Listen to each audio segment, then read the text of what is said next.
Yeah, so today we have almost 30 minutes to talk about how to relieve Moloch's curse, and I trust us, I have confidence that we're going to solve all of the philosophical questions in crypto and more broadly how blockchain acts as a trustworthy coordination device and how to be solve the problems that's bottlenecking us towards that future. And fun fact, most of the action scenes in an action movie takes only about 1.5 minutes. So, I'm sure the actual slaying of the Moloch won't take too long.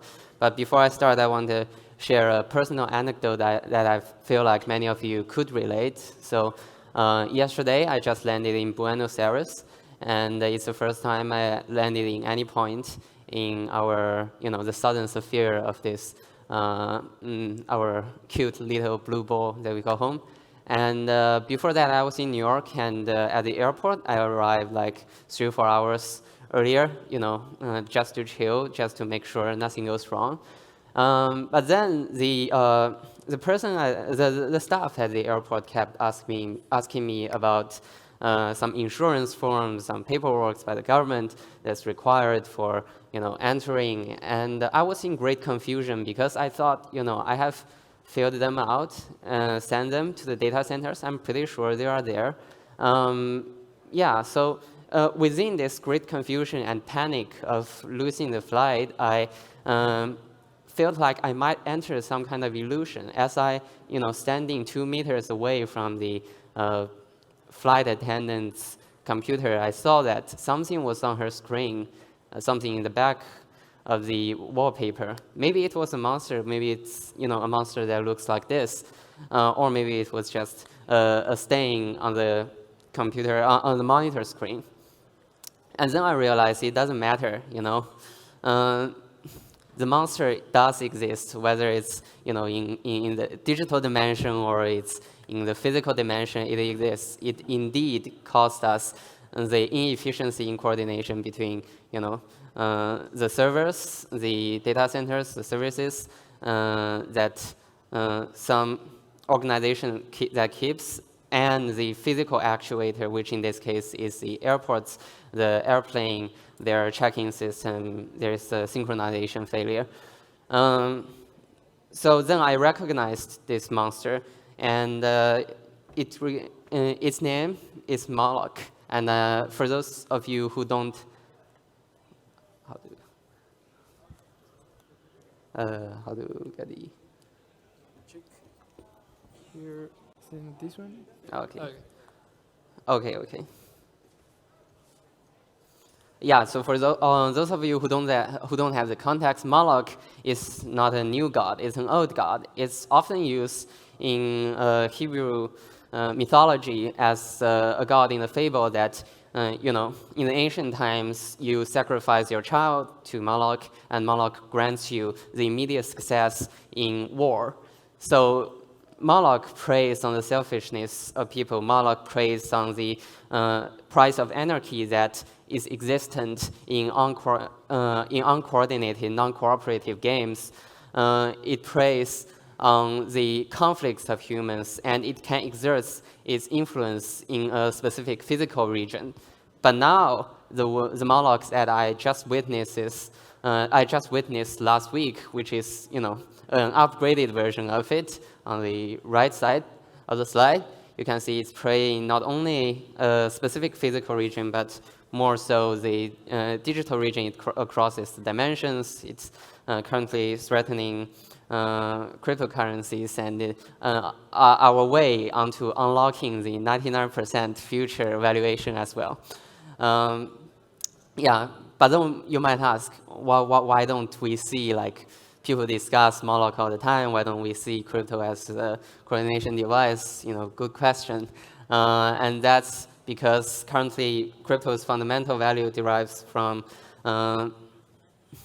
not from this, but from other areas. So what we have now is the one on the left, right? People gambling and having their degeneracy feelings, emotions, providing entertainment, getting channeled by the specific communities. And then on the right is something, the thing that's actually worth much, much more, 10x, 100x more, but we are not unlocking because of this Moloch curse. But then let's just first focus on the left to talk about how degeneracy constitutes the current fundamental value. So I like to use the example of an old Chinese movie. Some of you might have seen it. It's called The Dream Factory, and it was aired last century. Basically, it's about the story of 4 young person in Beijing, and then they formed such an organization with a unique culture. And it's like a DAO, you know, currently, you know, Zoomers also do that. But they formed this, and the mission of that specific organization is to provide services to people to satisfy their daydreaming needs, quote unquote. And the value of that derives from the entertainment value, right? You satisfy people's needs, and you can see here, you know, yeah, you know, people are LARPing as General Patton in Second World War. You know, they're having their own fun. Yeah, so you can see this is basically discounted cash flow from being online casino. And crypto does, you know, provide a better community, better culture. We have provably fair Ponzi's instead of unfair Ponzi's that is centralized, hosted in some server. And we also have, you know, provably random coin toss used for channeling degeneracy desires. So how much does this worth? How much of crypto's fundamental value is this? If we take a page from the traditional work, we can see, you know, possibly $200 billion. Let's say crypto provides a better UX through provably fair Ponzi's, then maybe 500 billion, but that's definitely not enough, and not we are here in this room for, right? So then what's the second one? That's the second fundamental value that we want to do. I claim is crypto used as a credible coordination device. So back in 2019, this is not a new idea. People have proposed this before. Ethereum as a game-changing technology, literally. Basically, the idea is that since Ethereum acts as a quote-unquote third party that is decentralized, so this means that 2 parties initially doesn't trust each other can safely coordinate using Ethereum as a third party, holding their actions accountable and resolve disputes between those 2 parties. And of course, people love using prisoner's dilemma as an example. You know, 2x2 matrix, everybody can handle that. So let's start from there. You know, let's say Kim and Dong, 2 prisoners. You know, yes, I intentionally chose those 2 names. You know, they're playing this prisoner's dilemma game, and you have you know, the normal payoff is if they both cooperate to be silent, then they each get a payoff of 2. If one of them betray, they get a higher payoff, and the other one, you know, just loses, go home, bite dust. And you know, in this scenario, both of them will commit to betray because it's a dominating strategy. And then using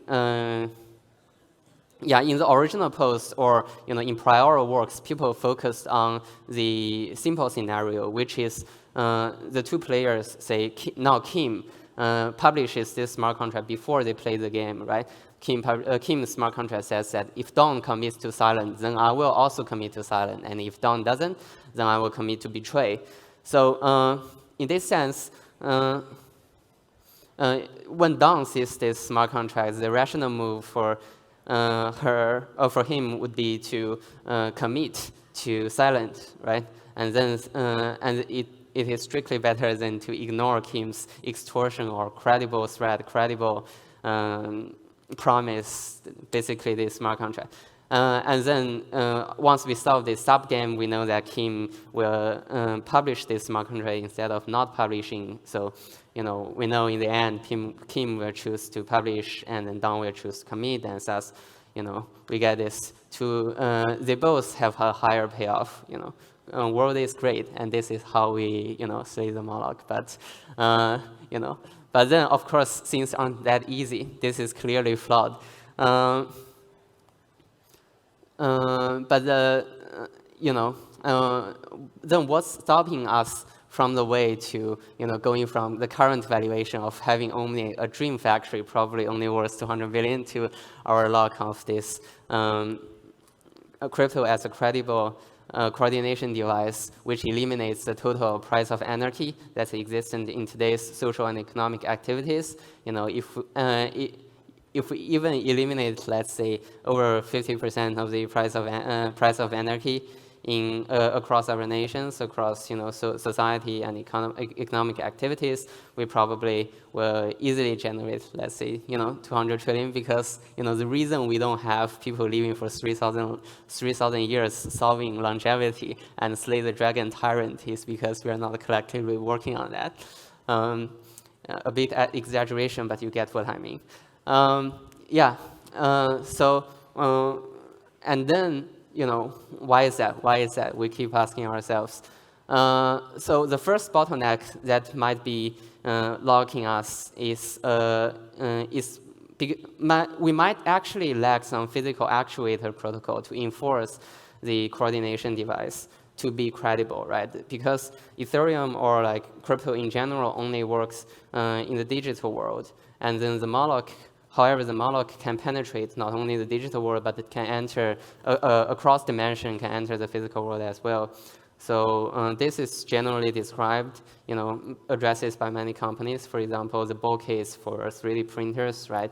So when you buy something on the dark net, you might get extortion because other people knows your address. And so then, the solution is to have a 3D printer in everybody's house, and then you send the the command to the 3D printer, and it prints you some device that you want. But anyway, that's already. That's one of the arguments, and also Solana Mobile, our rivaling community, they recently launched their Solana phone, which acts as an I/O device for reading and writing on-chain data into basically exerting influence on the physical world. So that's also one example, trying to solve this physical actuator protocol problem. And then finally, we have, say, Amazon, right? Amazon is something works in the digital world. You only click your phone, but then something very physical happened. A dude just shows up and delivers something into your house. So the example of Amazon shows that we can actually use, finance or like any kind of economic activity as an incentive to enforce something that is very physical to happen. So this shows that once we control the social or like the economic part, the digital part, we can indeed enforce things on the physical world. And the truth is we are indeed working on that through decentralized finance and just more generally having crypto being a permissionless world. So I argue that physical actuator isn't really a problem of stopping us from having this 20 trillion market cap for crypto. Then what it is, here is what we are talking about. Crypto wants this Ethereum as a game-changing technology, literally, but then this thing called Moloch extractable value is stopping it. But then I understand Moloch's curse might be too abstract, so let's go back and to the good old-fashioned prisoner's dilemma example. This is our good old 2x2 matrix. And then now let's say only Kim can publish a smart contract, and then Kim this time she's a little bit more not malicious, but acts in her own interests, a bit more rational. And then now Kim publishes a smart contract that says that if Don commits to silent and give me 2 minus epsilon after the game, then I commit to silent. And if Don doesn't, then I commit to betray. And then, of course, you can adjust the epsilon, but we all know that in equilibrium, this epsilon is going to end into something like, 1 GUI or like 0.1 ETH or less, like most likely 0, right? So in this case, if only Kim can collude with the coordinator and Don is an unsophisticated user, then we can see that the decision tree will end in Don committing to the unjust, quote-unquote unjust smart contract, accepting a payoff of only 1, giving Kim the larger share of 3, and Kim will and solving this stop game. We know that Kim will always publish, gaining gaining much more than he would have get in the original game, right? Two more. Yeah, so that was in the case of if only Kim is colluding with the coordinator, but in reality, Dong will likely also be a sophisticated user and coordinate with the and collude with the coordinator as well, right? So in this sense, we can draw the decision tree very easy, right? You have Kim, you have Kim publishes the contract, and if Kim publishes first, i.e. plays the game first, then Dong can only commit and accept one payoff, and Kim gets a larger share. And then for Dong and Kim, it's the duality, it's the same. Yeah, so once we put this into the lens of real on-chain activity, i.e. what we actually see in reality with, for example, MEV searchers or more sophisticated users that trade on-chain, then we discover that if Kim and Dong both are sophisticated and colluding with the coordinator, then we get, in equilibrium, we get a decision tree that roughly looks like this.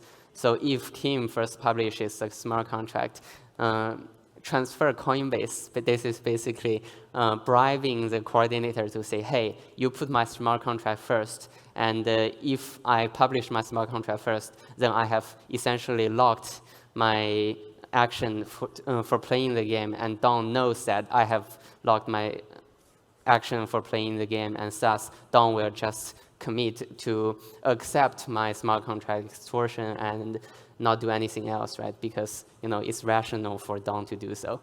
So in this sense, if they both now remember, both Kim and Dong can collude with the coordinator, and they will raise, and this essentially drives their profit margin to zero. So in this sense, both of them in equilibrium publishes a smart contract that looks like this. Both of them transfers the bribe of 2 to the coordinator, and in the end, we will see Kim publishes smart contract, and she knows that the payoff for both her and Dong is going to be 1, and then the coordinator payoff is going to be 2, and it's same for Dong. And Dong, once the smart contract has no incentive to publish, because even if he publishes, it's going to be the same payoff, and he will just commit. So this seems pretty bad, right? Because in this sense, if we model the game as a wrapped game of the original Prisoner's Dilemma game, then we will see that both Kim and Dong have a dominant strategy to front-run the smart contract, to publish the smart contract, thus creating a credible extortion to the other party.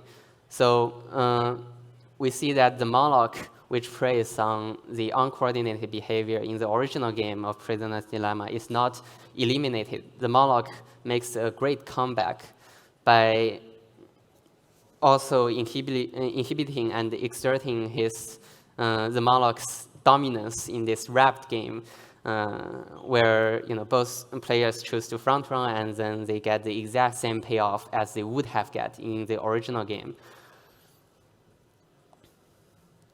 So why does this phenomena occur, right? And how do we exactly move towards to quantify this Moloch's curse or Moloch extractable value? We see that the coordinator in both cases didn't actively impose the tax on the two players, on the two prisoners, right? The two prisoners, because of their own rationality, they chose to bribe the coordinator, and thus the utility of the whole coalition was transferred to the coordinator. And to see what's the maximum value that a coordinator, in this case, an unconscious Moloch, can extract, we claim that it equals to the price of anarchy in the original game minus epsilon, right? Because if the coordinator tax in this case is larger than the price of anarchy in the original game, then both parties have an incentive to just opt out of the coordination device, to just not use it at all. And they pay the full price of anarchy. And it's strictly better than even using the coordination device, right? So from this example, we can see that if we don't solve the problem of Moloch's curse, then crypto cannot function as a good coordination device because people have zero incentive to use it. They would have the exact same payoff as they would have get before. And the irony is that this is because sophisticated users will game the coordination system. And this cute comic on the right with those two crickets captures this. Man plans and God laughs. So having this Moloch's curse problem, what can we do to stop it? What can we do to unlock the next 99% of crypto's total market cap? So we know centralization of Moloch's profits destroys the incentive of using crypto. So the most direct solution would be to make the Moloch's activity, i.e. the profits from its extracted value, to be contained in one layer. And if we contain them in one layer and make this layer programmable, then we know that the profits can be easily distributed in future or through whatever mechanisms that the users seem fit. So this is the democratization step. And then the other thing is that many of you might recognize that in reality, most of us don't play one-shot games of Prisoner's Dilemma. Most likely it's a repeated game, and as we know in repeated games, people default into what's that word, tit-for-tat strategy. So if we actually look at the good old example of iterative Prisoner's Dilemma for our Kingman Dawn, we will notice that in on-chain DeFi world, the iterative game is actually correspondent with the order flow game that we see in traditional finance and in today's EV space, which means that one prisoner, say Kim, requires the ingredients of the other prisoner, i.e. the other prisoner's transaction that sends, approves or commits to the silent operation in actual playing the game to remain having a higher expected return in future.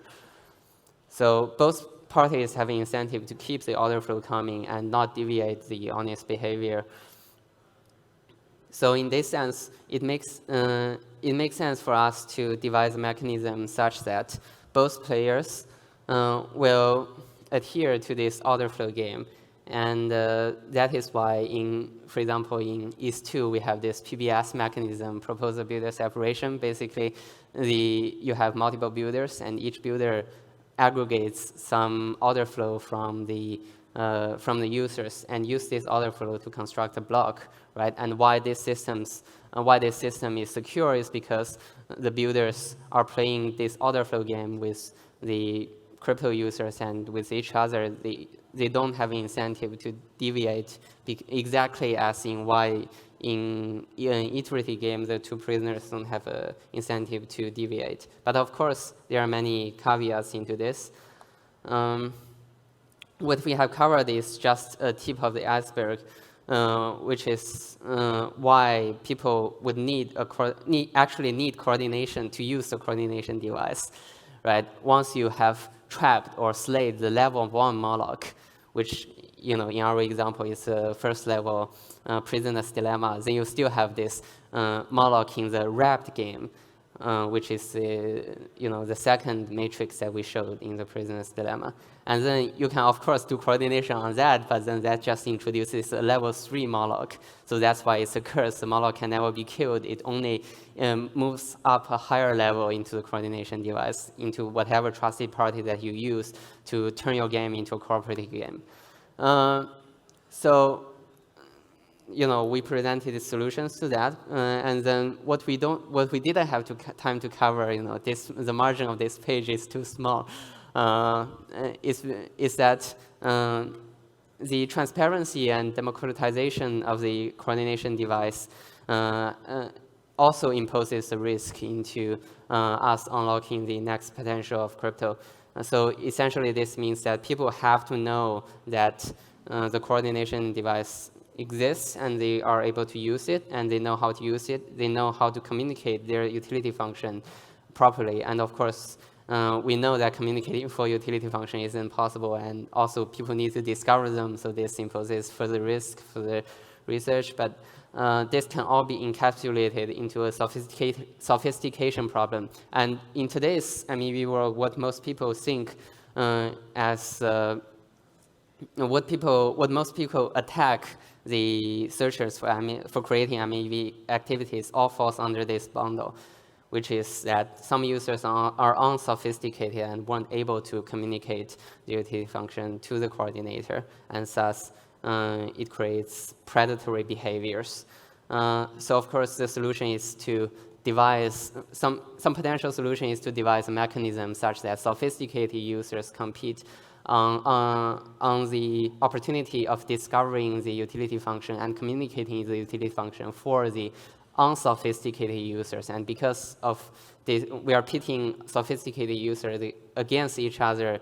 So in this mechanism, their profit margin drives to zero, and all value flows back to the unsophisticated users. And in this case, we get mass adoption. And the second problem might be we have some coordination costs, which is the inefficiencies that is existent in using the device. So for example, if we don't have an OP auction, instead we have a latency war, then we end up in a scenario similar to a TradFi arms race of high frequency trading. This is basically where the coordinator can easily devise a mechanism such that people, when go into an OP auction, and more inefficiencies is created. And the third problem we didn't cover is that the coordinator cannot self-coordinate. This is the expressivity problem. Basically, if the coordination mechanism that you choose is too expressive, then people can game the coordination mechanism, and thus you create this level 2 Moloch, right? And then finally, coordinator can be malicious, which is the case of, for example, when you sell block space futures, the coordinator actively manipulates the price, thus driving every market maker out and making the slippage super high, and then, basically untradable futures. So in the end, this seems like a dark future, right? We only get the maximum possible welfare minus all of the above costs and minus more realistic trade-offs that we have on computation, fairness, communication, privacy, and incentive compatibility. So a couple of takeaways. Moloch's curse is closely tied to the problem of Moloch extractable value, or MEV. Here I know I'm redefining MEV a bit, but this is what really captures the story. We can also, and then the second takeaway is that we can relieve Moloch's curse by removing the centralization of MEV activities, and thus restoring the incentive for people to use the coordination devices, right? So for example, in the original example, this would be both parties would actually use the coordination device because they know that they will get the bidded value somehow in return in future in whatever forms. And then finally, if we don't have a good MEV solution, we can't slay the Moloch, and thus crypto's valuation stuck at this dream factory stage, which is at most 500 billion. Here I wrote 200 billion just to be more sure. But then with a good MEV solution, after we slay this Moloch, solves the Moloch's curse, relieves it, then crypto valuation can actually unlock this Ethereum as a good coordination device and give a huge boost. So takeaways to join the movement and start studying MEV. I'm happy to talk more. My ID is over there, and thank you.